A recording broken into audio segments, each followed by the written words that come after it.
Hey friends, welcome back. We've got a new format, as you can see here today. Going to be able to annotate my slides with my iPad and Apple Pencil. Today we're talking about the best growth ETFs and index funds out there in the market. I have made this video designed for beginners, but even if you're more advanced, I'm sure there will be some cool takeaways for you to analyze ETFs further. Going to walk everybody through the best growth ETFs currently available that are in the large cap space. I'll talk about some of the expenses and fees for owning them, very crucial details that beginners should know about. I'll walk you through the performance of the ETFs over time, give you an understanding of what makes each ETF more or less risky, and then a little bit of advanced topics towards the end. And with that said, let's talk about the first growth ETF that I have on my list, and that's the Vanguard Growth ETF, ticker VUG. Now, as a reminder, investing in the growth theme means that you're buying companies that are growing more than the industry average. And so their growth rate on a revenue perspective and a profit perspective is higher than that of value companies. So that's what makes the growth theme labeled growth. And what makes the Vanguard Growth ETF special is that it's one of the largest funds in this space for this thematic investing area. And the expense ratio for this ETF is very low at 0.04%. That's why there's a significant amount of assets under management at VUG. Now, we can see that the expense ratio of 0.04% is in contrast to the expense ratio of more expensive technology ETFs. So with the Vanguard Growth ETF, you're actually only paying $4 for every $10,000 invested. And that 0.04% expense ratio is very difficult to beat. Vanguard's got a great reputation on cheap funds that allows you to invest in technology without paying for a lot of fees. And I think that's a very great option for beginners. Now, we can see that over a decade of performance, the Vanguard Growth ETF has done very well. A $10,000 investment would have resulted in somewhere near the high $50,000 range towards the end of 2021, before this recent correction that we experienced in January 2022. So the performance of this fund has been very strong. And annualized over the last 5 years, we're looking at a 20% plus performance because we have been in a period of economic expansion where the US economy has done relatively well. Expect these numbers to be volatile if the US economy goes through a rough patch. So these are some things that you want to be paying attention to when you're investing in growth. Now, this is a slide that I think is very important for you, my YouTube friends, to know. And when you're analyzing an ETF, looking at the expenses and looking at the performance is only one part of the story. Analyzing the top holdings is one of the most crucial steps when you're selecting an ETF. And here's why.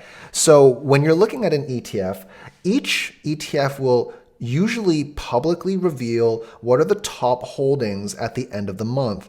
And we can see that these holdings in Vanguard Growth take some of the positions from the tech sector, such as Apple and Microsoft, and give it a bigger weighting in the ETF itself. As an example, in QQQ, which is the NASDAQ 100 ETF, Apple and Microsoft are not 10% weightings. In the QQQ index, Microsoft and Apple are approximately anywhere between 4 and 6%. So with the Vanguard Growth ETF, you're taking more of a tilt towards specific companies. And that means that if you're investing in this theme, it would be very helpful if you have a personal outlook on the top companies held in the ETF. That's why being a fundamental analyst and having an equity analyst mindset really helps when it comes to selecting the right fund. We can see that growth ETFs especially the Vanguard Growth ETF, has a sector tilt. And a sector tilt means that there is more exposure, there's more of a concentration in consumer discretionary and technology. And in case you didn't know, consumer discretionary and technology are usually the sectors that are growth themes when it comes to investments, whereas energy, financials, and utilities, those are more defensive sectors that you might find in a value fund.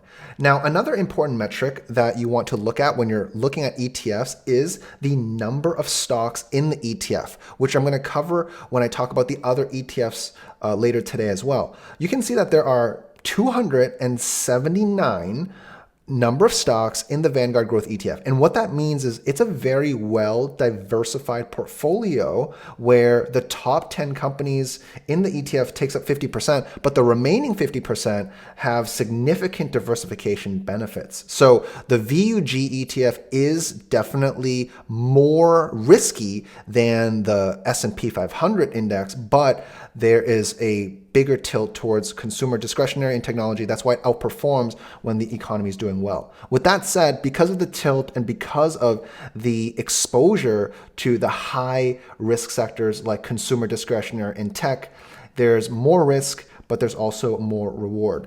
Now let's take a look at the second ETF, and this is the Spider XLK Tech Fund, another very popular tech ETF out in the market. And believe it or not, some people think that this ETF and the Vanguard Growth ETF are pretty much the same, but that couldn't be further from the truth, and I'm going to help you understand why. So the first thing that I'm going to point out is that it's more expensive to hold the XLK ETF. The expense ratio is closer to 0.1%. They actually lowered the expense ratio from 0.12% to 0.1% at the end of January of 2022. So that's good news for people who are interested in this ETF. Now let's take a look at the difference in fees. At a 0.1% expense ratio, you're paying a $10 fee for every $10,000 invested. Now, that's certainly not a deal breaker when it comes to the Vanguard Growth ETF in comparison, but it is a difference and it does add up if you have substantial assets invested. So that is a consideration. Now, one important point, and this is where it's going to be quite different from the Vanguard Growth ETF, is it's less diversified. You can see that the Vanguard ETF had about 289 holdings, but the XLK index only has 76. And that means that this fund is far more concentrated than the Vanguard Growth ETF. In addition, we can see that most of the weighting in this fund is heavily towards Apple and Microsoft. I'll talk about the returns in just a second, but we can see that the weighting in this fund is very heavily tilted towards Apple and Microsoft, nearly 45% actually. That means that if these two companies outperform, XLK will definitely outperform VUG. That's how we want to analyze ETFs. We don't just want to look at the expense ratios. We don't just want to look at the performance. That's a very shallow and superficial way to look at it. I want to help you think about this on the next level. You know, as a CFA charter holder, I want to share with you insights in how to analyze ETFs with a deeper lens. And here, we can see that the top holdings are Apple and Microsoft. They take up 45%. There's a significant concentration risk in XLK. And that means your outlook for Apple and Microsoft has to be positive if you want to invest in this fund. The rest of their holdings are also significant, but they're nowhere near towards the weight of Apple and Microsoft. Now, we can see that over time, Apple and Microsoft have done very well.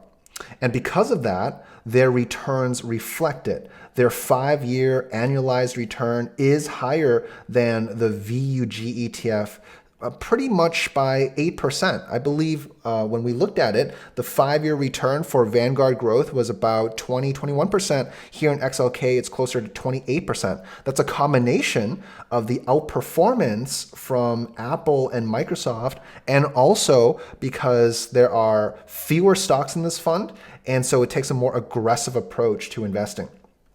Once again, there is a bigger tilt towards software, technology, hardware, and even semiconductors. And these areas can be very cyclical and do quite well when the economy is in an expansionary phase, but it can also underperform greatly if the economy is faltering. Now, the risk level is higher than the Vanguard Growth ETF because there are fewer holdings, which means it's less diversified and it's more concentrated in the top two holdings, Microsoft and Apple. We can see that XLK 45% of the fund is in these two names, whereas VUG has closer to 20 to 22% in these two names. That makes a significant difference over time if these two companies outperform or underperform. Now, the next ETF that I'm going to talk about, one of my personal favorites and one that I'm definitely investing in, is the Semiconductor Stocks ETF. And this is an ETF created by BlackRock, the iShares product.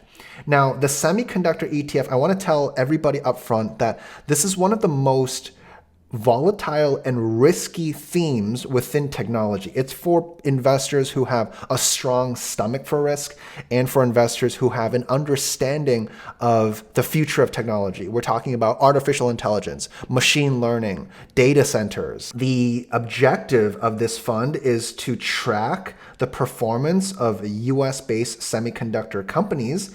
And I'll talk about the fees in just a second, but the holdings in this fund, we can see, are usually less familiar to most consumers. Most people have heard of NVIDIA, heard of Intel, AMD, but not everybody has heard of companies like Broadcom or Applied Materials or KLA.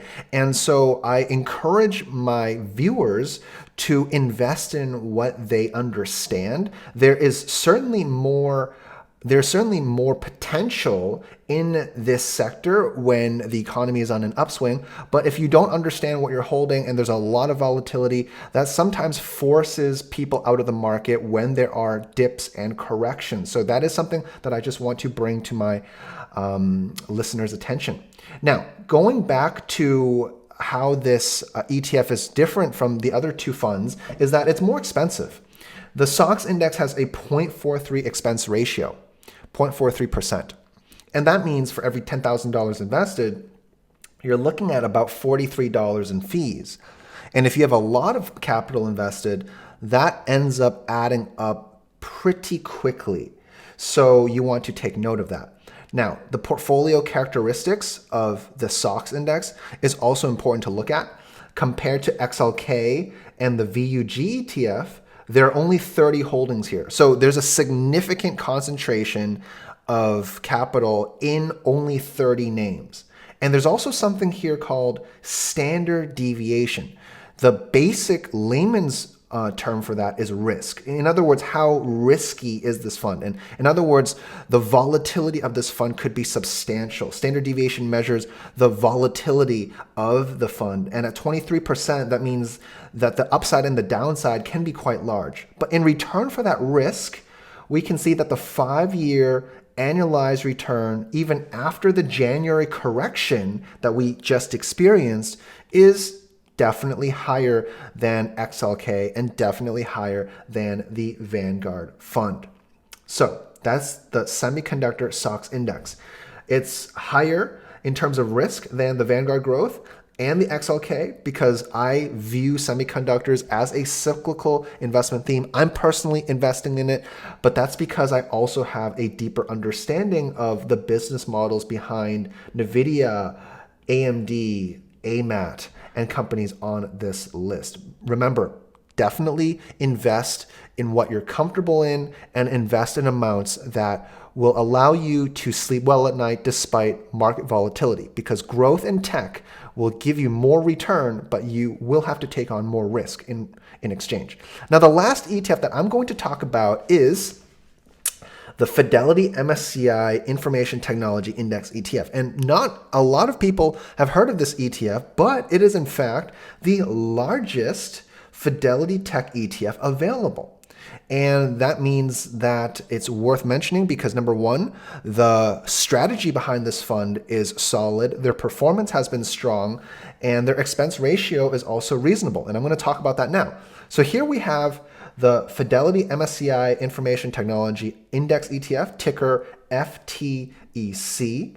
And the expense ratio of this fund is 0.084%. And that represents an $8.40 fee for every $10,000 invested. So once again, this is a very cost accessible way to gain exposure into the tech sector. And over a longer period of time, this fund has performed very well.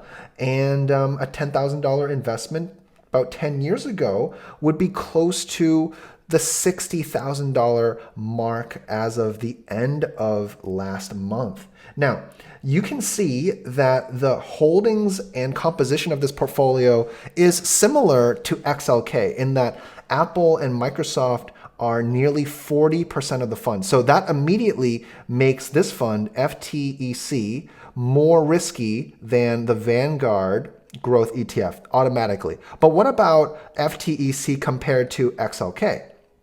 Well, I would say that the FTEC ETF is less risky than XLK. And the reason is that number one, there are more holdings in this Fidelity fund. Whereas the XLK had 70, 80 holdings, this fund has 368. So that's something that's important to know. They have a very heavy tilt towards Apple and Microsoft, but the portfolio in general has more holdings. And so it has more of a diversified nature to the strategy. Now, you can see that the sector exposure also includes software, tech hardware, and semis. So there is more of that cyclical exposure in tech because semiconductors, tech hardware, and software can be cyclical. So do know that it's more risky than the Vanguard growth, but you will get a higher return when we're in period of economic expansion. All right, so these are some key statistics. We're looking at a PE ratio on average about 30, so that is higher than the S&P PE ratio of currently 19.5 to 20. So in return for a higher PE ratio, we are investing in companies that are likely going to be growing more quickly. So the risk level in terms of characterization, I think it's higher than the Vanguard Growth ETF because of the higher concentration in top names, Apple and Microsoft, but it's less risky than the XLK ETF because there are more holdings. Therefore, there's more diversification. So there are more growth ETFs out there in the market, but I wanted to show you the large cap growth ETFs because these companies in these ETFs are safer than the small cap growth ETFs, which are more risky during recessions or economic slowdowns. And these ETFs that I just mentioned are likely to outperform the general QQQ during a market uptrend because they take more sector-specific tilts like semiconductors or software. And in addition, they're making bigger concentrated bets in companies in their portfolio, Microsoft and Apple. Those two companies are taking up 40% of allocation in some of the funds that I just showed you. Now, here are some advanced perspectives that I want to share. If you were paying very close attention to what I was showing you, you would see that Apple and Microsoft are very broadly held in the biggest ETFs that I just mentioned. And that means that these two companies are systemically important to the bull market in the US. Because if these two companies are down, they can drag down the S&P 500, QQQ, and the Dow Jones, and many of the ETFs that I just mentioned, which is why a Microsoft and Apple sell-off is more important than a Facebook sell-off. It's no coincidence that in the past earnings seasons that just concluded for the FANG companies, Microsoft and Apple outperformed, and Facebook, even despite its underperformance, the market is starting to recover. And that's because these two companies hold such an incredible weight in the ETFs that I just mentioned. So we can use ETF holdings to understand which names are crowded trades. We can also use these ETF holdings to understand which names are under-owned. Now, we noticed that Facebook was not heavily represented in that list. We also noted that Google was not necessarily in all of the lists that I just mentioned. That means they're not necessarily over-owned, and they have potential to outperform if they continue to show fundamental strength in their business. Now, the last thing I want to show you is that you want to stay diversified and don't own ETFs that have too much overlap, because that means you're essentially owning the same thing. So the real question is this: if you can know what stocks these ETF managers are going to overweight or buy next, you're going to be able to generate incredible alpha. So make sure you stay diversified. Don't buy ETFs that have too much overlap, because that would not be a good idea when the economy starts to get into a rough patch. Now, we can see that today I talked about growth, and over time, growth over a longer time horizon usually outperforms value. And that means that you want to spend some time understanding the characteristics of companies within growth, because if you've got a long time horizon, you usually should be invested in growth relative to value. But there are also opportunities in value that I'll talk about in future videos as well. So today I talked about growth ETFs, and in the future I'll talk about dividend ETFs, emerging market ETFs, and other index funds to help you build a rock solid investment portfolio to invest in the long term. And if you want to learn the art of studying companies and understanding macro and know which are the best investment themes to position in, when to get into growth, when to do a slight tilt to value, when to potentially get more cyclical into the semis so that you can have more return in exchange for risk, definitely check out the links below where I talk about my investment community and I help people position for success and help build better and stronger analysts to understand companies and the economy. And with that said, I hope you enjoyed this video. If you did, it would mean a lot if you shared it with friends and family that you think can benefit from this knowledge. And with that said, I will see you in my next video.